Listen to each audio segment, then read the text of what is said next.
Togozani, love, light, and gratitude to everybody. So today I want to talk about divine protection. I think a lot of people are not aware that there is a higher source, that there is a behind the scenes type of force that's working to keep them safe, to keep them protected.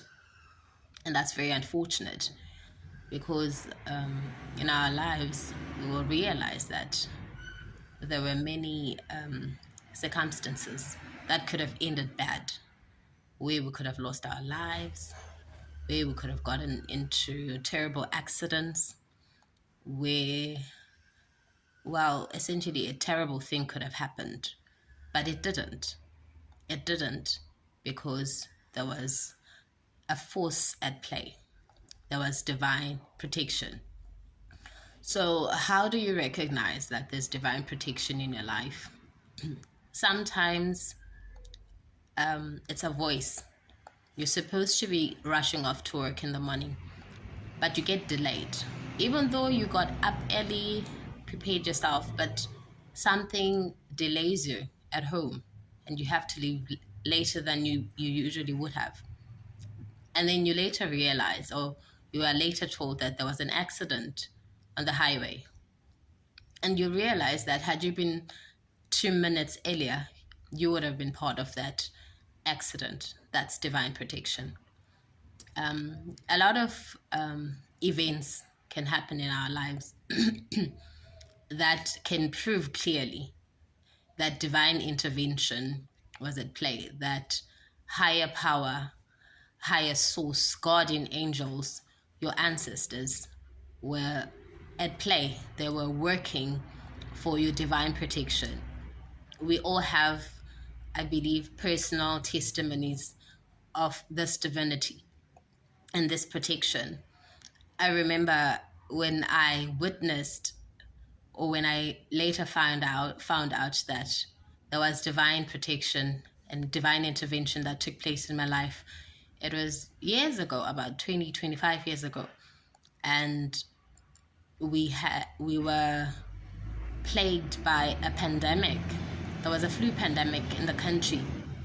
And a lot of 10, 12-year-olds were dying, because that's generally the age group that was dying at the time. They were dying from flu. They would present with flu symptoms. I remember because a lot of kids were getting sick at school and they were being sent home. And then later on, we would find out in the community that so-and-so's kid has been admitted, so-and-so's kid has been admitted. And there was a statement that was released that kids needed to go and get vaccinated. So I'm grateful that because I had a grandma who was both a skeptic and probably nonchalant, we didn't get the vaccine. We never got the vaccine. But I remember that every kid that got a vaccine that year died.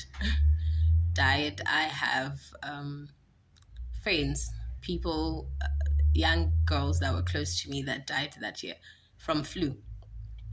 And then I would later learn in life what all that was about.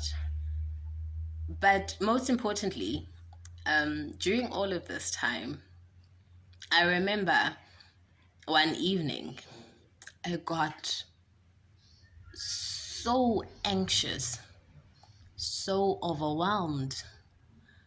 It felt like there was something that was supposed to happen, or that was going to happen. Like my intuition was on high alert, like something had been planned, something was happening. And I remember after we had gone to bed, waking up and telling my grandma that I don't feel so good. I think something is up. She never made a sound. Like I said, she was very nonchalant.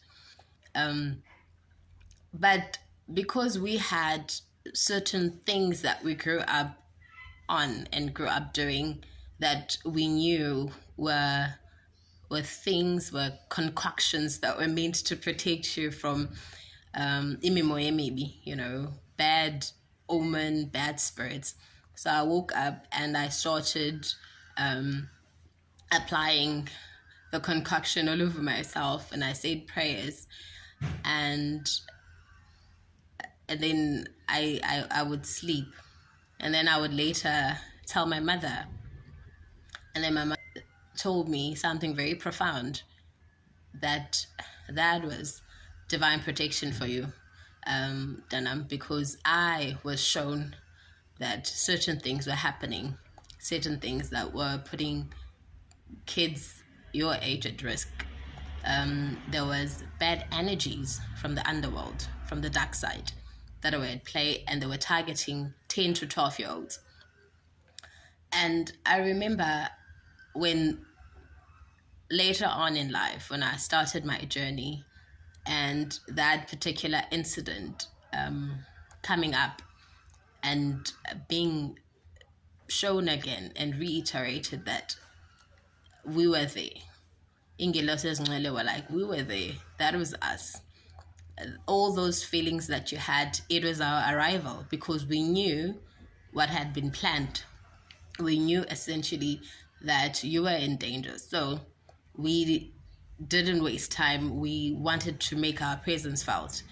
And to this day, such an experience is so overwhelming and so emotionally triggering and so humbling to realize, as young as I was, and not really knowing how divinity works. However, such things happened. I got to experience firsthand what it feels like when a higher power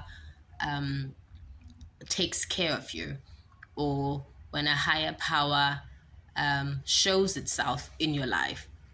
So I know a lot of us have stories that we could tell, that we could share, on how you have seen divine protection in your life, and how you've seen particular events that have happened, or circumstances that have happened, as an intervention for your protection. So yeah, and it will be of particular importance as umdana womoya, as you grow older, to learn discernment, to learn to understand why you couldn't go to a particular place, why you couldn't get hired at a particular company, why you couldn't date a particular person, or why, even though you liked a particular person, you wanted to form a friendship with them, a connection with them, but it just did not materialize. You will later find out that there was a lot of play from divinity for your favor. I'd like other people, anyone who would like to share their story on how they have witnessed firsthand divine protection, and how they reflect back on the circumstances and understand what could have happened. I mean, there's other stories that I could tell, that I could share, about how divinity or divine intervention has shown itself in my life. But that particularly stood out this morning when I was thinking about what is it that Spirit wanted me to share.